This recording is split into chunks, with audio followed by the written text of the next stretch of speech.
எங்களுக்கு ஆதரவு வேறு ஒன்றும் இல்லை. நல்லா நடக்குது, சிறப்பாக நடக்குது. போகலாம். இன்றைக்கி அணைப்பட்டிக்கு நான் செல்ல முடியவில்லை. நான் இங்கே வந்துட்டு ஒரு 4 நிகழ்ச்சி, நிறையா நிகழ்ச்சிங்க, ரோடு, பாலங்கள், அப்புறம் அந்த இதெல்லாம் கல்யாண மண்டபம், இங்கே அங்கன்வாடி எல்லாம் திறந்து வச்சோம். இப்போ விளம்பரப்பட்டில் ஒரு அங்கன்வாடி திறந்து வைக்கணும், ரேஷன் கடை. அதை முடிச்சுட்டு இன்னொரு நிகழ்ச்சிக்கு போகிறேன். ரொம்ப நன்றி, ரொம்ப நன்றி. இன்னும் சந்திப்பான். இன்னும் வரல, ஒன்றுமே அரசியல் இல்லைங்க. திண்டுக்கல் வருகிற இந்த எடப்பாடி என்ன சொல்லியிருக்காங்கன்னா, தேர்தல் வாக்குறுதியில் 10% முடியும் இவங்க நிறைவேற்றவில்லை, பொய்யான வாக்குறுதிகளை இன்னுமே சொல்லிட்டு இருக்காங்க. உங்களுக்கு தெரியாதில்லை, முழுக்க தேர்தல் வாக்குறுதி அத்தனையும் இன்றைக்கு நிறைவேற்றப்பட்டது. குறிப்பாக மகளிர் உரிமையை வச்சுக்கிறேன். 1,14,00,000 பேர் கொடுத்துட்டாங்க முதலமைச்சர். இப்போ கிட்டத்தட்ட மனு 30 லட்சம் பேர் வருவாங்க. நம்ம தொகுதியில் 8,000 மனுக்கள் இப்போ வந்திருக்கு மகளிர் உரிமைக்கு.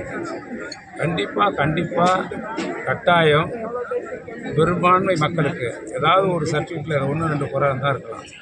இருந்தாலும் எல்லாருக்கும் மனு கொடுத்தவர்கள் அத்தனை பேருக்கும் தீர்வு கிடைக்கக்கூடிய நடவடிக்கையை முதலமைச்சர் அவரவர் கிராமங்களுக்கு சென்று இல்லம் தேடியே இன்றைக்கு முதலமைச்சரே நேரில் வந்து இந்த கூட்டங்களை நடத்தி மனுக்களை பெற்ற சூழ்நிலை இருக்கிறது. 46 மனுக்கள் கொடுக்குறாங்க. 46லேயும் பட்டா கேட்குறாங்க, வீடு இல்லாதவங்க பட்டா கேட்குறாங்க, வீடு கேட்குறாங்க. இது போக உங்களுக்கு மகளிர் உரிமை தொகை போக முதியோர் உதவித்தொகை கேட்குறாங்க. அதை தொடர்ந்து இருப்பிட சான்றிதழ், வருமான வரி சான்றிதழ், என்னென்ன திட்டங்கள் இருக்கோ அரசில் இருக்கக்கூடிய திட்டங்கள் 46 திட்டங்களுக்கும் அவர்கள் கோரிக்கை வைக்கிறாங்க. இது போக தனிப்பட்ட கோரிக்கைகளும் வைக்கிறாங்க. அதையும் பதிவு செய்யப்படுகிறது. அதற்கும் நடவடிக்கை அறிவித்த திட்டங்களில் நம்முடைய ஆட்சிக்கு நாங்கள் அறிவித்த திட்டங்களில் கிட்டத்தட்ட 99% நிறைவேற்றப்பட்டிருக்கிறது. அதனால்தான் முதலமைச்சர் அவர்கள் இன்றைக்கு இந்தியாவிலே அத்தனை மாநிலங்களும் இல்லாத அளவிற்கு தலைசிறந்த முதலமைச்சர், தலைசிறந்த மாநிலம் தமிழ்நாடு. அதற்கு காரணம் தலைவர் மு.க. ஸ்டாலின் அவருடைய உழைப்பு, முயற்சி.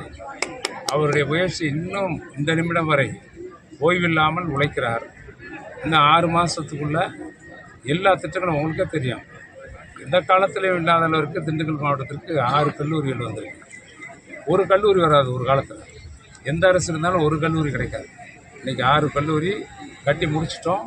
இன்னும் 10 நாளில் திறக்க போகிறோம். கூட்டுறவு கல்லூரியும் திறக்க போகிறோம். ரெட்டியார் சத்திரத்தில் அரசு கல்லூரியும் திறக்க போகிறோம். இதெல்லாம் அரசினுடைய சாதனை, சாதாரணமான இல்லை. யாரும் படிக்கிறதுக்கு வீட்டில் இருந்தே போய் படிக்கலாம், பட்டம் பெறலாம். எந்த வெளியூர்களுக்கும் செல்ல வேண்டிய அவசியம் இல்லை. தொகுதிக்குள்ளே இருக்கின்றவர்களுக்கு இன்ஜினியரிங் படிக்கணும்னா இங்கே படிக்கலாம், கலை அறிவியல் படிக்கணும்னா இங்கே படிக்கலாம், உயர்நிலை படிப்பு படிக்கணும்னா அதுவும் இந்த வருஷம் கொண்டு வரப்போகிறோம். கூட்டுறவு கல்லூரியிலே இதில் கொண்டு வரப்போகிறோம். MA MSCலாம் கொண்டு வரப்போகிறோம். விரைவில் அடுத்த ஆண்டு கொண்டு வரோம். அப்போ எந்த படிப்புக்கும் எங்கேயும் போக வேண்டியது நம்முடைய அரசு கல்லூரிகளிலே, கூட்டுறவு கல்லூரியிலே படிக்கக்கூடிய வாய்ப்பு இன்றைக்கு உருவாக்கியிருக்கோம். இதுபோக நிறைய திட்டங்கள் நீர்வளத்துறையின் சம்பந்தமாக நிறைய இப்போ கம்ப்ளீட்டாக தடுப்பணைகள், வாய்க்கால்கள், சிமெண்ட் வாய்க்கால்கள், இந்த பணிலாம் நடக்கும். எப்பயும் இல்லாத அளவிற்கு இன்றைக்கு பணிகள். வணக்கம், இது தமிழ் பவர் நியூஸ். சப்ஸ்கிரைப் பண்ணுங்கள், ஷேர் பண்ணுங்கள், கமெண்ட் பண்ணுங்கள். நன்றி, வணக்கம்.